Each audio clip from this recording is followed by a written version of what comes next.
Thanks for staying with us here on Channel 8. I'm Shakayla Alvarenga. Take a look here inside of the historic West Side School. So we talked a little bit about it at the beginning of the show. Now we want to reopen that book on this incredible place and tell you why it matters so much. It was an opportunity, but at that time we didn't know that. You know, we were just kids going to school where we were allowed to go to school. On one side of the railroad tracks, there were giant casinos, big banks, and movie theaters. The hustle and bustle never stopped. On the other side, the African-American community prospered in a way only they could. When the entertainers couldn't stay on the strip, they would come to the historic West Side, and they would be housed and they'd be fed, and you'd shop here. A place where they found pride was here, the West Side School. We did all the things that other kids did at every other school. It was just our community, that's all. We just happened to be on the west side, west of the railroad track. But this school was more than just any ordinary building. I think it's probably the biggest and the nicest building that was first there, and everybody recognized that.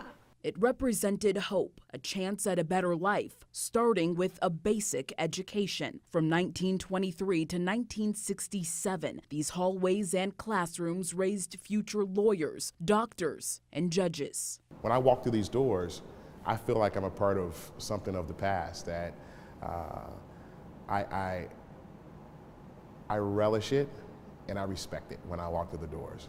There's a feeling that comes over me that says, man, my people were here, and they helped build this city.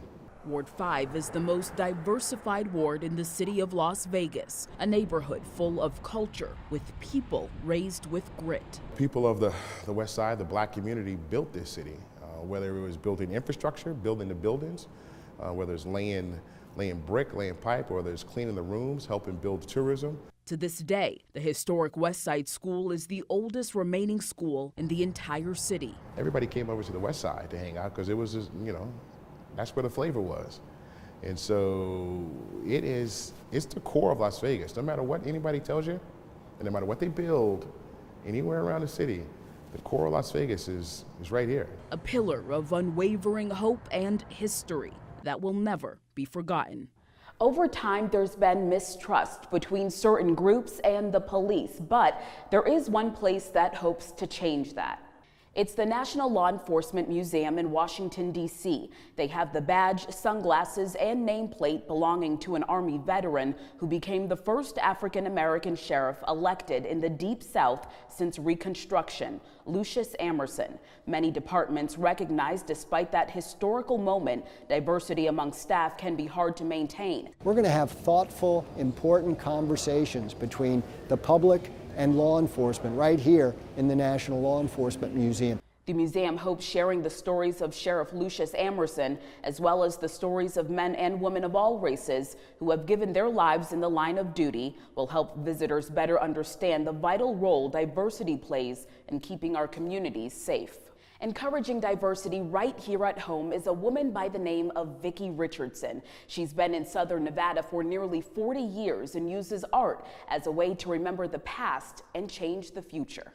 Richardson has taken in hundreds of students who want to learn about art at the Left of Center Gallery. She opens up her studio for free and gives students of color the materials to paint and create art. It's a part of people knowing their roots and the culture, and understanding some of the traditions that are behind the pieces. Vicki Richardson currently has an exhibit at Las Vegas City Hall called After Images. It's free and open to the public from 7 a.m. to 5:30 p.m. through April 11th. Incredible history both here and across America. And there are more stories to hear coming up.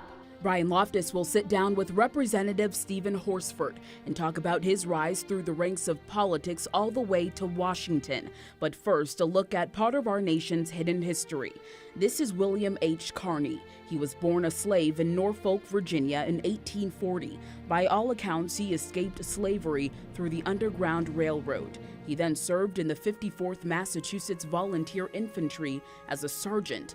During an intense battle in Charleston, South Carolina during the Civil War, he retrieved the U.S. flag despite severe injuries and never let it touch the ground. It was an act for which he ultimately became the first African American awarded the Medal of Honor.